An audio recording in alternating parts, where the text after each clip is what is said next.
Good morning. It is February the 2nd, and that pesky rodent saw his shadow. So we have 6 more weeks of crafting, crocheting, and knitting. Yay! I don't know about you, but I'm pretty snowed out. I have a friend that was supposed to have her COVID vaccine today.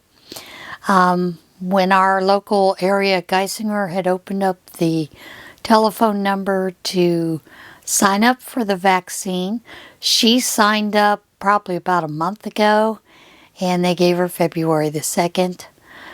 And of course, everybody else that she gave the number to after she had already gotten her appointment, they got appointments before her, so she was pretty ticked off. Monday, they put a notice out saying they had canceled all the vaccines shots for Monday, which is probably a good idea because they give the shots in a tent in the parking lot, and you have to wait there for 15 minutes. So since it's in a tent and we got about somewhere between 15 and 18 inches of snow, I'm sure they had to de-snow the tent. And supposedly they weren't starting back up till noon today, if at all. So she got a call saying they rescheduled her for the 12th. She's not a happy camper. I said to her, well, be lucky. I'm not scheduled till the 22nd. I would like to be, long before that, before Thomas's numbers go way down with these white count and everything. But it is what it is, right? Okay. So yesterday afternoon, we get a email from our landlord telling us that we have to move the cars out of our parking area so they could come plow the parking area between 7 p.m. and 12 a.m. I'm like, okay. You send that about 5 o'clock and don't give us very much time. So, of course, Thomas can't go out and do it, so I go out to do it. And yeah, there was plenty of snow. It was up to my knees. And I got the car uncovered, found, and, bulldozed my way over the big hump of snow at the back of the car. Went around the block and parked in front of our apartment complex on the street. Hopefully the snowplow won't bury me in. They have a habit of doing that. But, yeah, I got out there, and then later on, when I came back in, Thomas told me, because he'd sent an email trying to get a hold of him, there wasn't very much time, blah, blah, blah. He was worried because, he couldn't go out and do it. His only caregiver is out there doing it. If she falls and gets hurt, then he won't have a caregiver. And they called to tell him, well, if you can't get the car out in time, it's okay. We won't fine you this time. Yeah, they fine you if you don't get the car out. And I don't know if it's $75 or $125, something like that. But you know what? They don't clean around your car at all either. So why are they fining you? They should take shovels. And it would be faster if they just took shovels between the cars, behind the cars. But no, they have this little tractor thing, And if your car's there, good luck. There's no guarantee they won't hit it. So, anyway, thought I would show you the things that I have, whips that I've got today. And this is the inside out sweater that I ripped apart. That's how much I got done while I was sitting waiting for Thomas's, sorry about hitting the mic, sorry. Thomas's chemo to finish so we could leave last Tuesday. And then I started another blanket, and this is the Modern Granny, and this is that terracotta from Craftsmart, the soft white 64-cent skein. And I'm going to also use the clay color yarn to do those, to finish that out. The other whip I have is, of course, the wrap that I've been knitting just with my scrap yarns. And this is the newest ball. I'm pretty sure this is I Love This Yarn, possibly.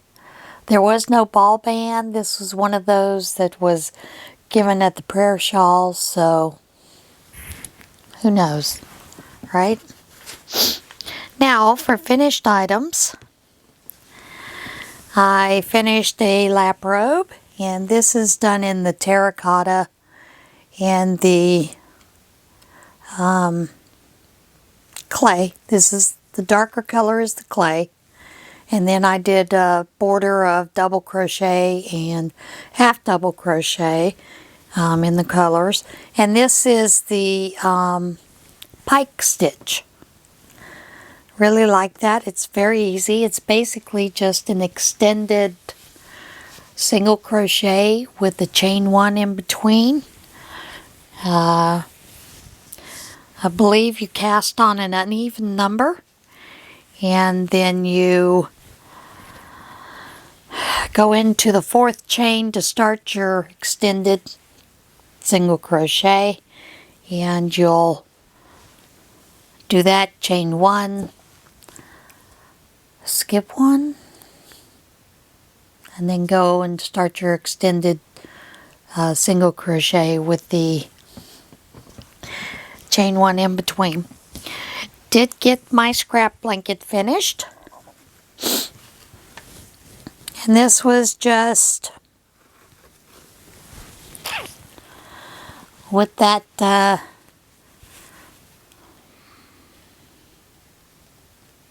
what size hook? It's the turquoise hook with the Clover Amours. I think it's the PQ, holding two strands together. Normally I use that purple one, which I believe is a NM. MN? Not positive, don't quote me on that. But couldn't find my purple one. Somewhere, who knows where. And then I have a couple other finished items, which these are all crocheted. They are hat and scarf sets for teens. And then I did the scarf to go with it. And then I generally just roll the scarf up, put it in the hat to tag it. Did the perfect pink red heart and the scarf. And like I said, these are just hats I was making up as I go. For the younger size hat, generally I find I do 48 stitches, anywhere between 35 to 48 stitches, and makes a like size 5 to 7, 8, something like that hat. And then I had one in Fair Isle candy something. Was it candy? That I did the hat with the scarf. And I want to say it was candy something. I've got the label over here. I could probably look it up. Because it did keep it. And it was... Where is it? Nope, it's not in this one. It was the Fair Isle, Candy Fair Isle is what it was, with that pink and that all different colors. Now, this is my total yardage for January, which my total yardage came up to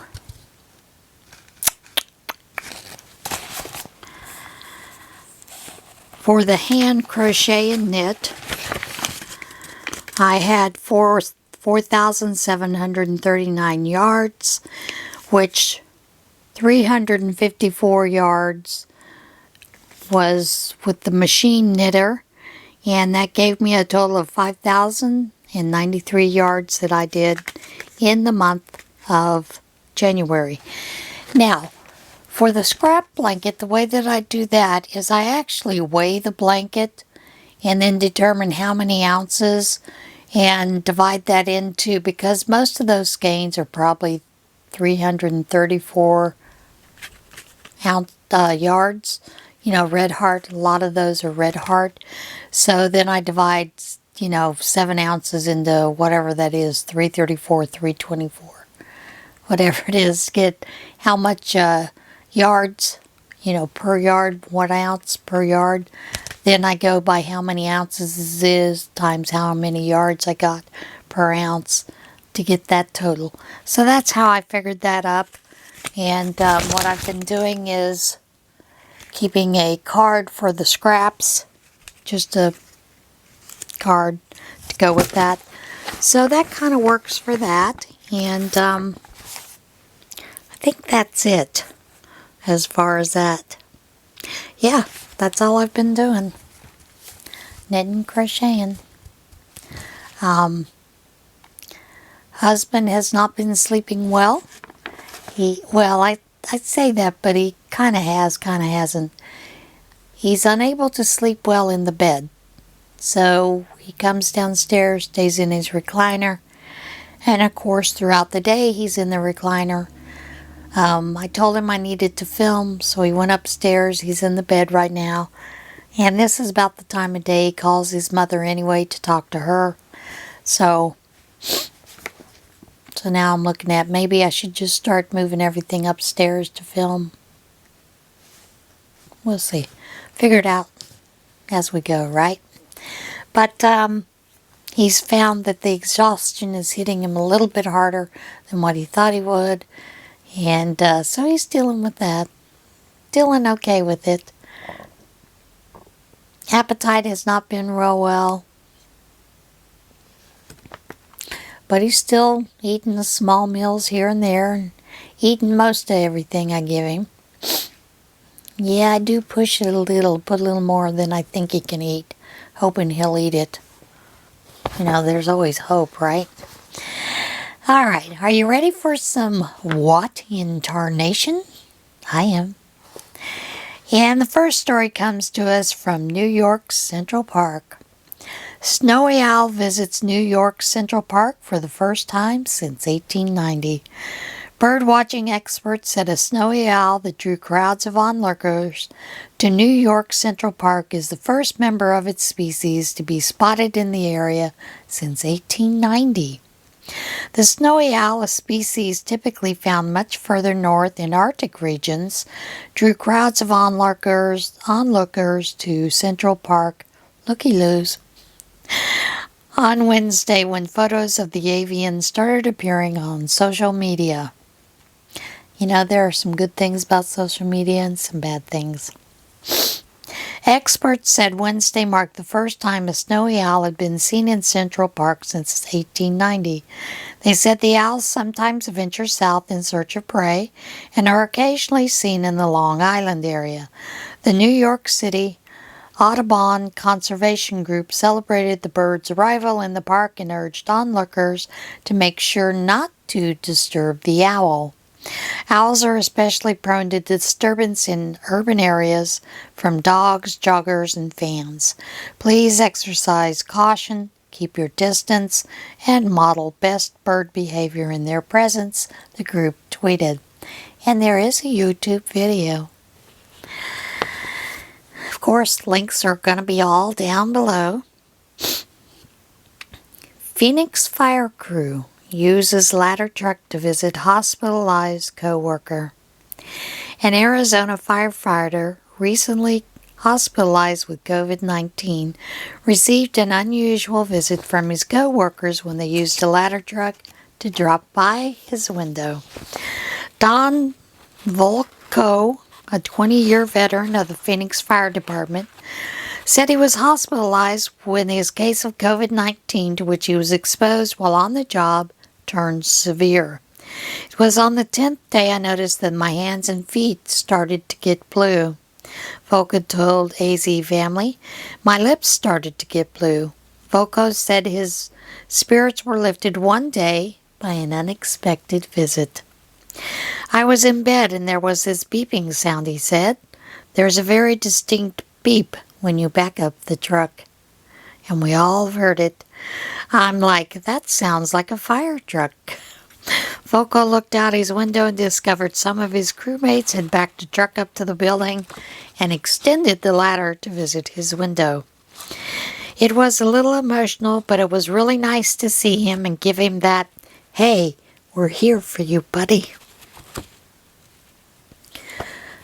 Some of these just tear me up like crazy. Firefighter Scott Razzo said, Volko said he drew strength from the surprise visit.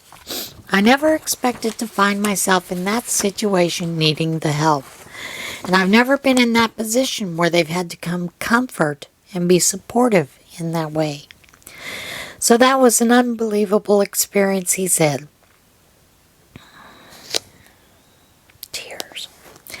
Volko is now out of the hospital and recovering from the virus at home. He said he expects to be back on the job soon.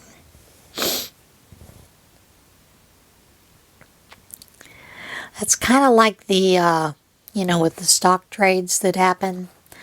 You have a lot of those people that did the stock trades, gamers and Reddit users, who are actually taking the money they made off of those stocks with GameStop, turning around and buying gaming units for the kids that's in the hospitals. That's fantastic. Those kind of stories just hit me. First 3D printed home in U.S. for sale in New York. A New York State house built as the first 3D printed home in the United States is being listed for sale online with an asking price of $299,999. Why not just make it $300,000? The Riverhead home is listed by Zillow, was built by a company called SQ4D using an autonomous robotic construction system that involved a massive 3D printer creating each piece of the home at the building site. Built with concrete, this home will deliver strength and durability that conventional wood frame construction cannot match, the company said. The 14,000 square foot home features 3 bedrooms, 2 bathrooms, and a detached 2-car garage. The process of building the home was chronicled by YouTube Jarrett Gross in a series of videos, which I didn't give you the link to that, but you could probably do the search for Jarrett Gross. It's JARETTGROSS. SQ4D said the company's ultimate goal is to produce homes in the same fashion to bring down the cost of home ownership. Concrete. Not good for the environment. But hey, still pretty cool. All right, and our last story comes to us from Texas. I don't know what I would have thought if I'd got this alert on my phone. Texas accidentally issues Amber Alert for cursed doll, Chucky. Texas Department of Public Safety said an Amber Alert that was issued for the cursed doll Chucky from the Child's Play horror films was a test that was accidentally sent out. The Amber Alert message that it was sent out to subscribers of the Texas Alert System 3 times on Friday describes the suspect, Chucky, as wearing blue denim overalls with multicolored striped long-sleeve shirt and says he was last seen wielding a huge kitchen knife.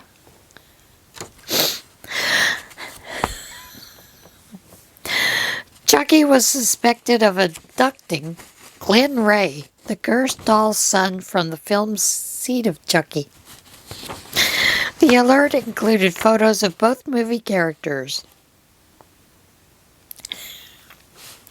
The Texas Department of Safety said the fake Amber Alert was set up as a system test and was never meant to be seen by the public.